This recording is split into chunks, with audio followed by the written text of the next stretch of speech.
Assalamualaikum warahmatullahi wabarakatuh. Ketemu lagi dengan Kak Furkan di channel Arif Furkan. Bagaimana kabar Bapak Ibu? Semoga senantiasa dalam keadaan sehat dan diberikan kelancaran di segala aktivitasnya. Oke, pada video kali ini Kak Furkan kembali berbagi informasi up to date seputar dunia ASN ya. Jadi untuk teman-teman yang baru saja bergabung atau baru saja menemukan channelnya Kak Furkan di YouTube, di sini channelnya Kak Furkan itu membahas informasi terkini atau up to date seputar dunia ASN Indonesia ya. Tentunya khususnya untuk P3K dan CPNS akan dibahas secara detail di channelnya Kak Urban. Jadi teman-teman yang baru gabung silahkan menekan tombol yang merah itu Bapak Ibu ya. Subscribe dan menyalakan lonceng notifikasi supaya teman-teman tidak ketinggalan pada saat Kak Urban mengupload informasi up to date seputar P3K maupun CPNS yang terbaru. Lah, selain itu plusnya apa sih? Subscribe channelnya Kak Urban, teman-teman bisa belajar matematika ya Bapak Ibu ya. Jadi bisa di-share ke murid-muridnya atau anak-anaknya dari jenjang SMP sampai SMA. Jadi insya Allah sudah tersedia update per materi ya di sini dari jenjang SMP kelas 7 sampai SMA kelas 12 itu insya Allah ada. Teman-teman tinggal searching saja. Tersedia juga pembahasan soal SNBT dari tahun ke tahun sampai 2025 kemarin. Nah, tentunya ada soal CPNS juga yang Pak Ukon bahas, soal PPG dan lain-lain itu bakalan dibahas secara detail ya di channel Kak Ukon. Jadi nggak ada ruginya teman-teman ya.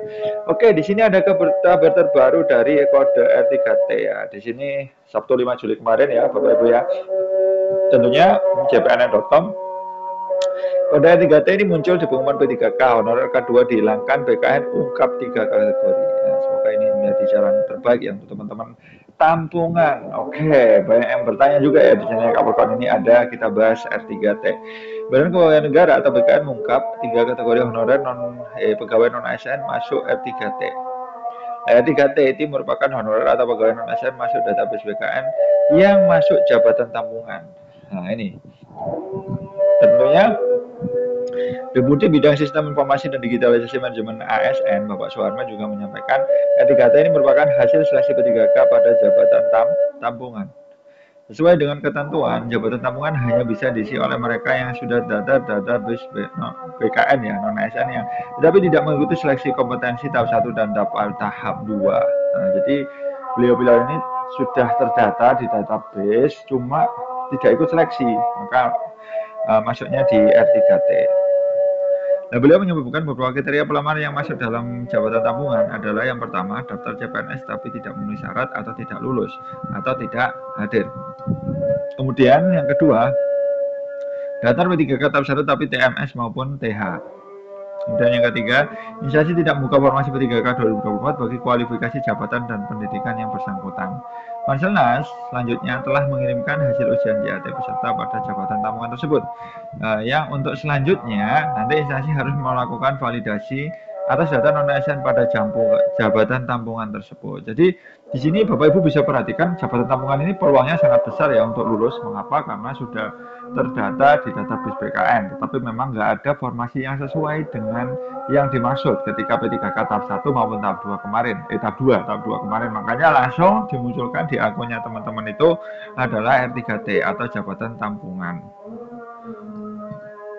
Nah, nantinya teman-teman akan diarahkan yang apa sesuai bidangnya teman-teman ya. Jadi ditampung di situ seperti itu. Nah, di sini Bapak Ibu bisa perhatikan bahwa kenapa harus divalidasi. Nah, di sini Bapak Ibu bisa perhatikan ya. Nah, di sini kenapa harus divalidasi? Karena instansi belum melakukan verifikasi seleksi administrasi bagi non ASN tersebut. Nah, tentunya nanti lebih lanjut dikatakan Bapak Suharman ini juga jika ditemukan ada honorer atau non ASN yang sudah tidak aktif bekerja, pada instansi pemerintah, instansi bisa mengusulkan perubahan status yang bersangkutan menjadi MS ke TMS di jabatan tampungan tersebut ke Panselnas. Sebenarnya 5 ribuan honorer K2 pegawai non ASN database BKN di Provinsi Sumatera Utara yang ikut seleksi P3K tahap 2 tidak satu pun dinyatakan lulus formasi. Mereka malah dimasukkan di jabatan tampungan saat hasil seleksi kompetensi P3K tahap 2 diumumkan. Ini sangat mengagetkan para pentolan honor K2, mereka tidak menyangka dimasukkan R3T, karena berarti tidak jelas kapan diangkat menjadi ASN P3K. Kenapa kok pengumuman hasil seleksi kompetensi P3K tahap 2 semua honor K2 menjadi R3T? Kata Ketua Forum Honor K2 Tenaga Teknis Provinsi Sumatera Utara RVI kepada CPNS Sabtu kemarin.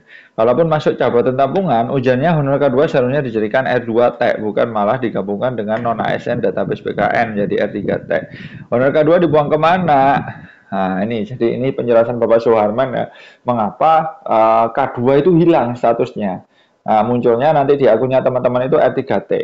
Karena itu tadi berbagai alasan, karena tidak ada ya kan yang linear, dan nanti tetap statusnya itu teman-teman database BKN, makanya munculnya nanti larinya ke R3T. Nah, ini kita simak ada RDP kemarin ya dari Kepala BKN, Menpan RB, Mendagri, dan Kepala Daerah seluruh Indonesia. Kita coba simak data dan fakta tentang CASN baik 2024 dari kemarin. pola karir, kesejahteraan, dan pendekatan-pendekatan karir yang lain. Kalau kita cermati dari sisi perkembangannya, Ibu dan Bapak, ASN kita mulai tahun 2021 sampai 2025 mengalami peningkatan yang sangat tinggi di kisaran 5% sampai 6,5%. Terutama tahun ini dengan pengangkatan CPNS dan P3K. Jadi ASN kita kalau nanti ini terangkat semua sudah nanti akan di kisaran sampai 5,6 juta. Kemudian yang akan pensiun berapa? Setiap tahun prediksi BKN yang pensiun di tahun depan 166.000, tahun berikutnya 167.000, 2028 166.000, 2029 162, dan 2030 158.000. Jadi kalau melihat dari tren pensiun dan jumlah pengangkatan, PNS kita masih akan bertambah terus.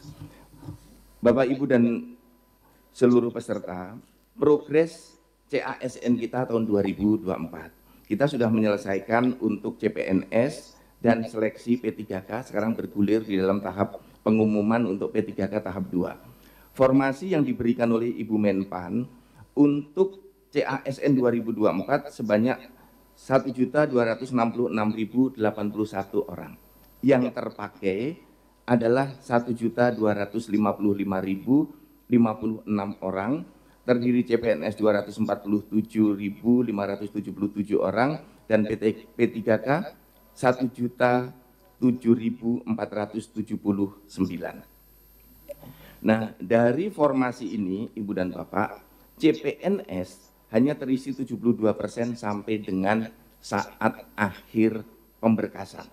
Ini terjadi karena banyak formasi yang tidak terisi, baik pesertanya maupun sampai optimalisasi masih tidak terisi. Dari 247.000 hanya terisi 179.000 atau 72%. Kemudian P3K tahap 1, Bapak Ibu pimpinan semuanya, pelamarnya 1,3 juta, yang mendapatkan formasi penuh waktu 690.913 orang. Kemudian sisa formasi yang belum terpakai di tahap 1 kita gunakan di tahap 2. Jumlah pelamarnya 1.075.259, sampai saat ini yang mendapatkan formasi paruh waktu 185.970 orang.